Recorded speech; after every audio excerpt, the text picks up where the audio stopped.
Here we have Equinox, a Warframe that can change forms. You could view those two forms as two separate Warframes that you choose between, or two different kits that you can combo together. Equinox's passive gives you a little bit of health when you get an energy orb, and a little bit of energy when you get a health orb. Energy orbs are much more common drops from normal enemies than health orbs, so most of the time this gives you a little bit of health here and there. Very nice early on when your options to restore both health and energy are limited, but it's just a very small value. Equinox's first ability is Metamorphosis. You change forms, and you get a buff based on which form you swapped into. Swapping into day form gives you a bit more damage and some movement speed, and swapping into night form gives you some more shield capacity and also some armor.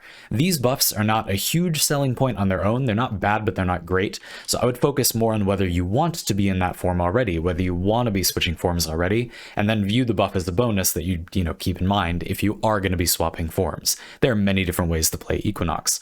I'm going to talk about Equinox's forms separately, but I don't necessarily think that's the only helpful way to keep track of them. I just think it's useful to think about you have this kit or this kit at a given time, and we're going to start with Night Form. Night Form Equinox's second ability is Rest. You target an area, and you put enemies in that radius to sleep. The radius you sleep enemies is pretty short, it's pretty small, but it does immediately put them to sleep. The cast is really fast, as you can see. This ability doesn't cost much energy. It opens enemies to finishers. If they take too much damage, they wake up, but overall, this is a very nice, quick, easy to use, energy efficient controlling tool that lets you make enemies stop attacking you whenever you like. Rest and Rage are also the abilities that Equinox shares using the Helminth system. How this works is that the receiving frame can only use one or the other at a time based on what you choose for that frame's emissive color. To be fair, you're not locked in. You can change which one you've got. You just can't do it during a mission. Other frames don't generally have two forms, so from a flavor perspective, that's why they can't use both at once, I guess. Equinox shares Rest or Rage, if you want to think of it that way. Night Form Equinox's third ability is Pacify. You activate the ability, and then it's channeled, so it stays active till you turn it off. And enemies nearby do less damage. They just do less damage to you and allies. They do even less damage if you're closer to them, which creates this odd playstyle where you want to stay near enemies to be safer. This ability also charges energy in kind of a peculiar way. It does cost energy over time, but the cost is based on how many enemies are affected at a given time, rather than you simply paying a flat rate every second. Possibly because of this, this ability doesn't prevent energy regeneration, which most channeled abilities do. So although this ability can cost a lot of energy when you're using it on only a handful of enemies, that's offset by the fact that you can benefit from energy regeneration. It makes enemies do less damage. Pretty nice. Night Form Equinox's fourth ability is Mend. This creates a radius and is a normal channeled ability without that special charging thing. And this ability does two things. First of all, it looks for deaths in its radius, and when a death occurs, it restores shields to you and allies nearby. This can restore overshields as well. The second thing it does is keep track of the damage you dealt to enemies that are killed in that radius. So damage isn't recorded for this effect until the enemy dies, but then the damage that you did to kill that enemy is recorded in the top right corner. When you deactivate the ability or run out of energy, you restore shields and health, but not overshields this time, to yourself and allies in a radius. This ability's main selling point is the ability to maintain an overshield buffer, which can, if many enemies are dying, keep you very safe over a sustained period of time.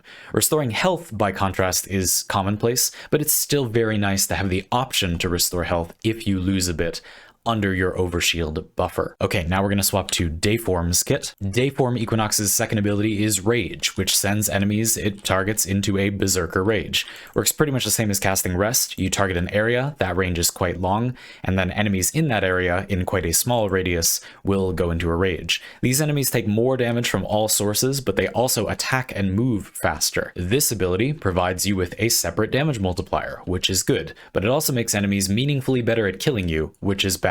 Still, it's offset by the fact that it, like Rest, has a very short casting time, a very good casting range, at least how far you can affect a few enemies with it, and a very low cost, meaning that you can use it frequently, kill that enemy very fast before they're a threat to you, and then just cast it again on some other enemies. It also synergizes well with Rest. Enemies are not a threat if they're attacking faster, if they're asleep. Day Equinox's third ability is Provoke. This is kind of a weird one. You activate the ability, and kind of like Pacify, it drains energy in sort of a weird way. It doesn't cost any energy over time, you can just keep it on, but when you or an ally casts a Warframe power in its radius, it charges you some energy per power used, and that power gets more ability strength. The ability strength stat just goes up. That is itself affected by ability strength. The ability doesn't combo with itself alone, but you can see how that could quickly become very powerful if you were combining it with various other abilities. That being said, there isn't a whole lot to say here about Day Equinox's abilities. I don't think this ability is particularly amazing when used straightforwardly with Day Equinox on your own. It's much more of a potential combo tool with other players. And Day Equinox's fourth ability is Maim. Like Mend, you start channeling and activate a field. Like Mend, it's a normal channeled ability that doesn't have that weird discount like Pacify and Provoke. And this also records damage dealt in its radius. So you'll see, like before, you don't record the damage until enemies die, but then the damage you dealt to them is recorded. This damage is saved up, and when you deactivate Maim, all the damage that it's stored up is dealt in one single, generally huge burst of damage. And like Mend, this ability also has another effect. When you activate it and get enemies in range, they get a single, tiny little slash proc.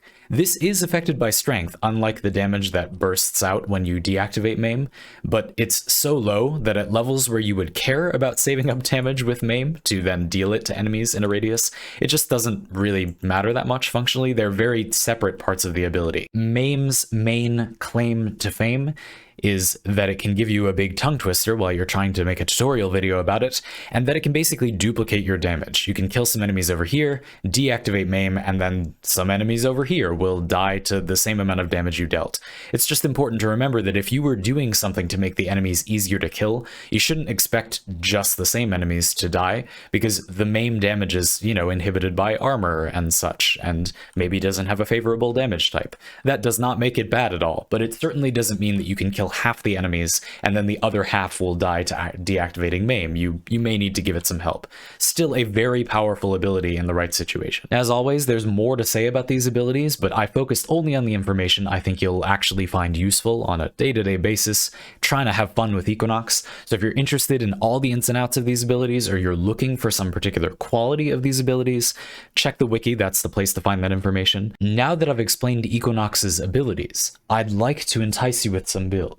Behold! Each of these Equinox fashion frame appearances corresponds to one of the Equinox builds that I want to show you in one of my other Equinox videos. The catch is that one of them is a complete meme. If you're from the past, I hope you'll have a bit of fun trying to guess what each of these builds might be like, which one of them might be a bit silly. This time around you have a little bit of a hint, because as you'll notice, some of the appearances are already set to day or night form. Depending on the Equinox build, you may or may not be even seeing the fashion for the other form. So for example, this appearance is night form, and I'm not planning to switch into day form. This fashion doesn't look good in day form. The likewise in reverse with the previous fashion, which may give you somewhat of a leg up in guessing what each of them might be. And if you're from the future, you'll find each build linked as a card and in the description, marked as spoilers, so you can still guess if you want to. I hope you enjoyed them very much. I know I did. I have been waiting to make Equinox's FrameWork week for a very long time. To me, Equinox is a really good example of buildcraft at its finest. Equinox's kits, or just kit, multiple kits, don't necessarily immediately jump out as being extremely powerful. This is a frame that takes a little work, a little bit of doing to get to be feeling really powerful, potent, useful, but does do a lot of things. And so Equinox is a great frame to discuss several builds, because when you own Equinox, you gain a lot of potential abilities. You can now do a lot of stuff, potentially, but exactly how you do those things and how many of those things maybe you can do at once, it can vary, can be complicated. And so I'm really looking forward to talking about that. If you'd find that helpful, I hope to see you on the other side.